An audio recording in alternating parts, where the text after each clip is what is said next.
Hello students, today our topic of discussion is metal, non-metals and metallites. First of all, we will discuss about what is metals. Metals can loss of electron and produce positive ion. Metals कौन सी होती हैं जो electron को loose कर सकें और इसके अलावा पॉजिटिव आयन बनाती हैं। इसमें हमारे पास एग्जांपल आ जाएंगी, कॉपर हो सकती है, इसके अलावा आपके पास गोल्ड होता है, सिल्वर होगा। ये हमारे पास जो होती हैं ये मेटल्स वगैरह होती हैं। हमारे पास आ जाता है नॉन मेटल्स को डिस्कस करते हैं। नॉन मेटल्स क्या करती हैं, गेन ऑफ इलेक्ट्रॉन का गेन होगा। इसके अलावा नॉन मेटल में क्या होता है कि नेगेटिव आयन प्रोड्यूस करती हैं, केटायन बनाती हैं। इसकी एग्जांपल में आपने बताना है क्लोरीन हो गया। इसके अलावा आपके पास ऑक्सीजन, नाइट्रोजन, सल्फर, फास्फोरस वगैरह जो हैं ये नॉन मेटल्स में आ जाता है। मेटलॉइड्स क्या होते हैं, मेटलॉइड्स बेसिकली क्या करते हैं, separate metals and non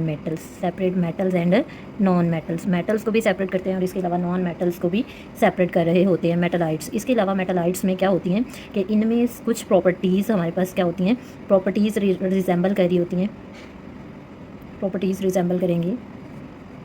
resemble with metals. Properties of metals इनमें कुछ होती हैं और इसके अलावा इनमें कुछ प्रॉपर्टीज़ जो हैं वो नॉन मेटल्स की होती हैं। ठीक है, प्रॉपर्टीज़ ऑफ नॉन मेटल्स बताना है, डिस्टिंक्शंस बतानी है मेटल्स, नॉन मेटल और मेटलॉइड्स की पीरियोडिक टेबल के अंदर। सबसे पहले हम मेटलॉइड्स की बात कर लेते हैं। मेटलॉइड्स पीरियोडिक टेबल के अंदर राइट साइड पे मौजूद होते हैं। इसके अलावा आपने बताना है कि मेटलॉइड्स जो हैं इनका स्टेयर स्टेप लाइन स्ट्रक्चर होता है। ठीक है, पीरियोडिक टेबल के अंदर एक स्टेयर स्टेप लाइन बनी होती है, यानी इस तरह से स्टेयर लाइक स्ट्रक्चर होता है। ये बोरोन से स्टार्ट होते हैं और पोलोनियम तक इनका एंड होता है। बोरोन से लेकर पोलोनियम तक इनका क्या होगा, हमारे पास एंड हो जाता है।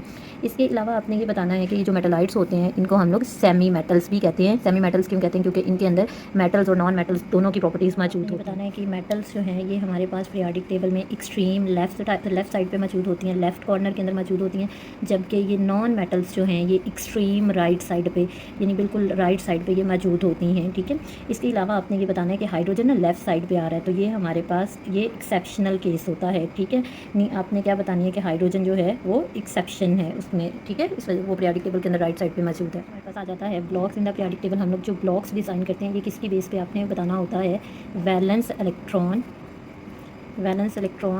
Present in shell. Valence electron जिस शेल में मौजूद होगा उसी की बेस पे हम इसके ब्लॉक्स का नाम रख देंगे। पीरियोडिक टेबल के अंदर 4 ब्लॉक होते हैं, एस ब्लॉक है, पी है, उसके बाद हमारे पास डी ब्लॉक आ जाता है सब शेल के लिहाज से, और आपके पास क्या आ जाएगा, एफ ब्लॉक एलिमेंट्स। बताना है कि हमारे पास पी ब्लॉक आ जाता है। पी ब्लॉक में क्या होता है कि valence electron P sub shell में मौजूद होता है, यानी पी ऑर्बिटल के अंदर मौजूद होगा वैलेंस इलेक्ट्रॉन। और इसके अलावा हमने ये बताना है कि पीरियोडिक टेबल के अंदर ग्रुप 13 से लेकर ग्रुप 18 तक जो हमारे पास एलिमेंट्स हैं वो पी ब्लॉक के बारे में आपने बताना है कि इनका जो वैलेंस इलेक्ट्रॉन होगा अंडरस्टूड है वो डी ऑर्बिटल में मौजूद होता है। पीरियोडिक टेबल के अंदर हमारे पास क्या आ जाता है कि ग्रुप नंबर 3 से लेके ग्रुप 12 तक जो हैं वो ट्रांजिशन एलिमेंट्स हैं। ट्रांजिशन एलिमेंट्स कहाँ पे मौजूद होते हैं, यानी डी ब्लॉक एलिमेंट्स हैं, ये मौजूद होते हैं एस एंड पी ब्लॉक के दरमियान में, एस और पी ब्लॉक के दरमियान में होंगे, और इनको हम लोग क्या कहते हैं, ये ट्रांजिशन एलिमेंट्स होते हैं। ठीक है, ट्रांजिशन एलिमेंट्स हैं, ये हमारे पास आ जाता है डी ब्लॉक एलिमेंट्स। ब्लॉक के बारे में बताना है कि इसका वैलेंस इलेक्ट्रॉन कहाँ पर मौजूद होता है, वैलेंस इलेक्ट्रॉन इनका मौजूद होगा एस ऑर्बिटल के अंदर। ठीक है, एस ऑर्बिटल में इसका वैलेंस इलेक्ट्रॉन मौजूद है। हमारे पास ग्रुप 1 आ जाता है और पीरियोडिक टेबल के अंदर ग्रुप 2 होता है, ये एस ब्लॉक एलिमेंट्स हैं। ग्रुप 1 जो है ये हमारे पास आएगा अल्कली मेटल, और जो ग्रुप 2 होता है ये हमारे पास आ जाता है अल्कलाइन अर्थ मेटल। ये हमारे पास 2 ग्रुप आ जाते हैं जो कि एस ब्लॉक में आ जाता है। F block element, F block में क्या होता है कि वैलेंस इलेक्ट्रॉन मौजूद होते हैं, वैलेंस इलेक्ट्रॉन एफ ऑर्बिटल में मौजूद होते हैं, यानी एफ सब शेल में मौजूद होंगे, एफ ऑर्बिटल में है। ये पीरियोडिक टेबल के बॉटम में 2 सीरीज़ होती हैं। ठीक है, पीरियोडिक टेबल के बॉटम में जिसको हम लोग क्या बोलते हैं, लेंथिनाइड सीरीज़, और इसके अलावा क्या आ जाता है, एक्टिनॉइड सीरीज़ आपके पास आ जाती है। ये दोनों हमारे पास क्या होते हैं, एफ ब्लॉक एलिमेंट। उसके बाद हमने ब्लॉक्स की इंपॉर्टेंस बतानी है।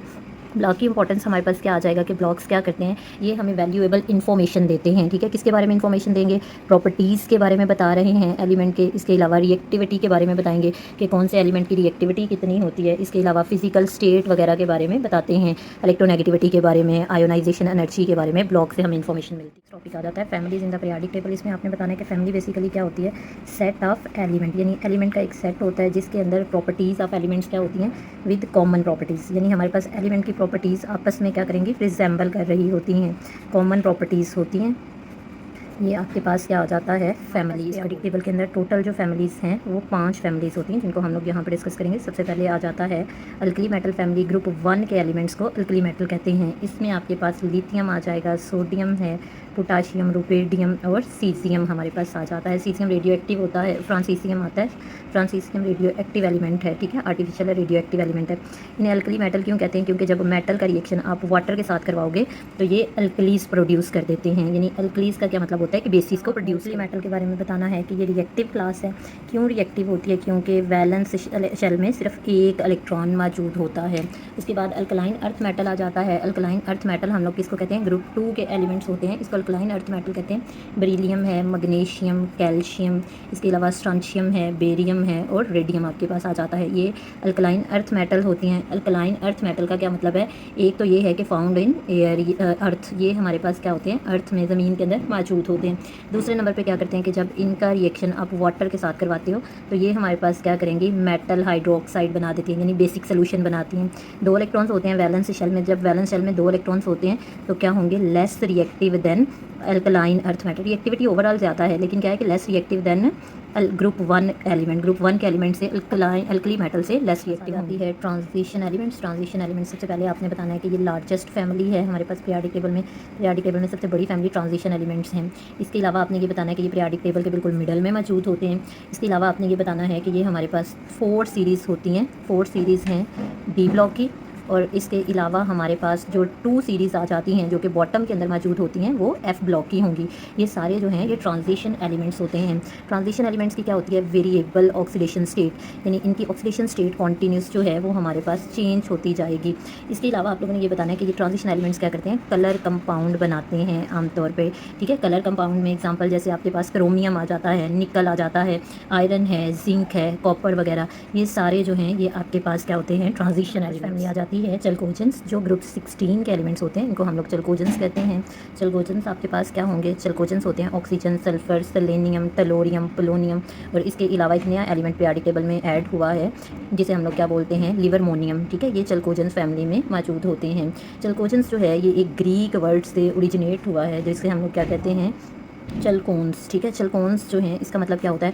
ऑक्साइड्स एंड सल्फर हमारे पास क्या होते हैं? दोनों नॉन मेटल हैं। सेलेनियम, टेलोनियम, पोलोनियम ये मेटलाइड्स हैं, और इसके अलावा आपके पास लिवरमोनियम जो होता है ये मेटलॉइड्स होते हैं। हेलोजेंस आ जाता है जो ग्रुप 17 के एलिमेंट्स होते हैं, इसको हम लोग हेलोजेंस बोलते हैं।